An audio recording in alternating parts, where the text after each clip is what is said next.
নিচা লাগি যাব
চেষ্টা কৰিছো আজি আবকাৰী বিভাগে প্ৰায় 17,400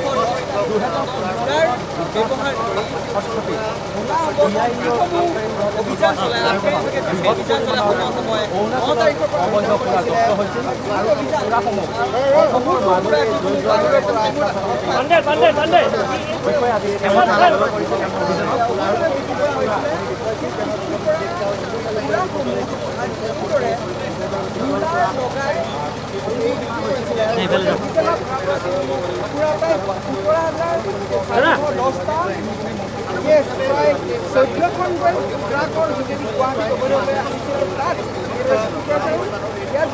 আপুনি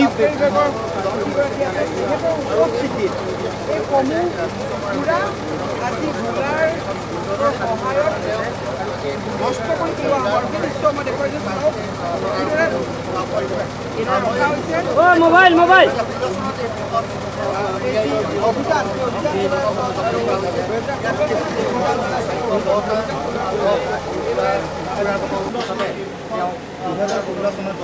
সম্পত্তি জব্দ কৰা এই বৃহৎ পৰিমাণৰ সুৰাৰ বটলসমূহ নষ্ট কৰা হ'ব।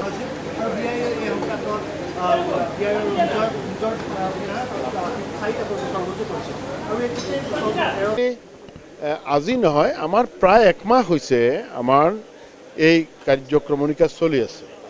আমাৰ চৰকাৰ অহাৰ পাছতে আমাৰ কিছুমান 4-5টা আমাৰ কেছ হৈছিল 16 ইংৰাজীত। আমি বহুতখিনি চোৰা জব্দ কৰিছিলোঁ বিভিন্ন ঠাইৰ পৰা, খটকটীয়াৰ ফালৰ পৰা বা বিভিন্ন ঠাইৰ পৰা। এইটো প্ৰক্ৰিয়াগতভাৱে হাইকোৰ্ট যাব লাগে। আমাৰ যোৱাৰ পাছতে আমি ডেষ্ট্ৰয় কৰাৰ কাৰণে আমাৰ BIৰ বন্ধুসকলে এই কামটো চলাই আছে। আমি এই ক্ষেত্ৰত আমি এক্সাইজ বিভাগ আমি BIৰ ফালৰ পৰা বহুত সহায় পাইছোঁ।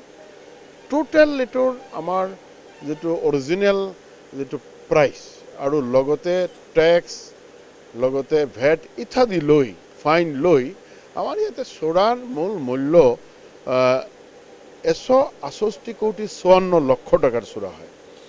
আপোনালোকে ইয়াতে দেখি আছে, ইয়াতে পুখুৰীৰ নিচিনা মানে আমি চোৰাবিলাক কিন্তু ডেষ্ট্ৰয় কৰিবলৈ হ'লে এটা স্থান লাগে, এটা হেৰি লাগে, যিকোনো ঠাইত আমি কৰিব নোৱাৰোঁ। কাজে এইটো এক কণ্টিনিউ প্ৰচেছ, প্ৰায় 1 মাহৰ ফালৰ পৰা চলি আছে। এইটো আৰু আমাৰ য'ত আমাৰ আছে এইবিলাক আমি কণ্টিনিউ কৰি যাম। আৰু মই আজিৰ দিনত এই কথাটো আপোনালোকক ক'ব পাৰোঁ যে আমাৰ চৰকাৰ অহাৰ পাছতে মাননীয় মুখ্যমন্ত্ৰীৰ যিটো ইচ্ছা আছিল যে আমি প্ৰতিটা বিভাগ আমি অন্তত দুৰ্নীতিমুক্ত কৰিব লাগে, আমি প্ৰয়াস আৰম্ভ কৰিছিলোঁ। আৰু আমাক এই প্ৰয়াসত আমাৰ ডিপাৰ্টমেণ্টে কাম কৰিছে, লগতে আমাৰ এই BIৰ বন্ধুসকলে কাম কৰিছে। মই আমাৰ বিভাগৰ ফালৰ পৰা তেওঁলোককো আমি আন্তৰিকভাৱে ধন্যবাদ কৃতজ্ঞতা জনাইছোঁ। আজিৰ এই আমাৰ উপস্থিতি খালি আমাৰ এক্সাইজ হিচাপে নহয়, ইয়াতে BIৰ ADGP KP সিন্ধু চাহাব আছে, আমাৰ চামল শইকীয়া চাহাব তেওঁৰ SP হিচাপে আছে, আৰু আমাৰ কৰ্মকৰ্তাসকল আছে, তেওঁলোকৰো প্ৰচণ্ড প্ৰয়াস আছে, কষ্ট আছে, আমাৰ ডিপাৰ্টমেণ্টৰ আছে। গোটেইখিনি মিলি আমি এটা স্বচ্ছ নিকা এটা প্ৰশাসন চলোৱাৰ কাৰণে আৰু বিশেষকৈ এই বিভাগটো যাতে স্বচ্ছ হয় তাৰ কাৰণে আমি যি প্ৰয়াস আৰম্ভ কৰিছিলোঁ, এইটোৰ এটা ক'ব পাৰোঁ যে আপোনালোকৰ সন্মুখত আপোনালোকে দেখি আছে যে এইটো প্ৰয়াসটো আৰম্ভ হৈছিল আৰু এইটো আমি লাহে লাহে ফল পাবলৈ গৈ আছোঁ। 168 ক্ৰ'ৰ্ছৰ চোৰা মানে এইটো ধেমালিৰ কথা নহয়, 168 কোটি টকাৰ চোৰা আমি এই ডেষ্ট্ৰয় যিটো আমি কৰি আছোঁ। আমাৰ খটকটীয়া সহ আমাৰ অসমৰ বিভিন্ন প্ৰান্তৰ ফালৰ পৰা ভৱিষ্যত মানে এই যে আমি এইবিলাক ধ্বংস কৰি আছোঁ নহয়, আপোনালোকে জানে যে এই কেছবিলাকৰ জৰিয়তে আমি প্ৰায় 12-14 জনক আমি জেললৈ পঠাবলৈ সক্ষম হৈছোঁ। আৰু এই কথাটো আপোনালোকক ক'ব পাৰোঁ যে ইটছ এ চিম্বলিকেলি আমি এইবিলাক কৰি আছোঁ যে অবৈধ যিকোনো বিভাগত অবৈধ যিসকলে ব্যৱস্থা কৰে, অবৈধভাৱে তেওঁ চৰকাৰটোক মানে ডিষ্টাৰ্ব কৰে, তেওঁলোকৰ মানে এই যে ৰলাৰটো আনিলোঁ, আমি কৰ্কটো খুলিও আমি ইয়াতে ডেষ্ট্ৰয় কৰিব পাৰোঁ, কিন্তু ৰলাৰটো আনিলোঁ এইকাৰণে যে এই অবৈধ ব্যৱস্থাৰ ওপৰত আমি ৰলাৰ চলাম। আৰু আমি এই কথাটো সঁচা, আপোনালোকে দেখিছে যে 12 বজাত আমি ষ্টাৰ্ট কৰিছোঁ।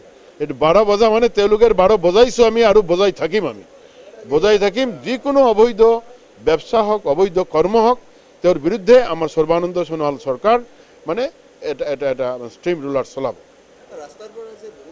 এই কথাটো সঁচা, আপুনি যি কথাটো কৈছে, মই আজিৰ দিনত ইয়াতে থিয় হৈ য'ত আমি 168 কোটি টকাৰ চোৰা আমি ডেষ্ট্ৰয় কৰি আছোঁ, ইয়াতে থিয় হৈও আমি ক'ব নোৱাৰিম যে গোটেইখিনি ব্যৱস্থা একেবাৰে আমি শেষ কৰিম।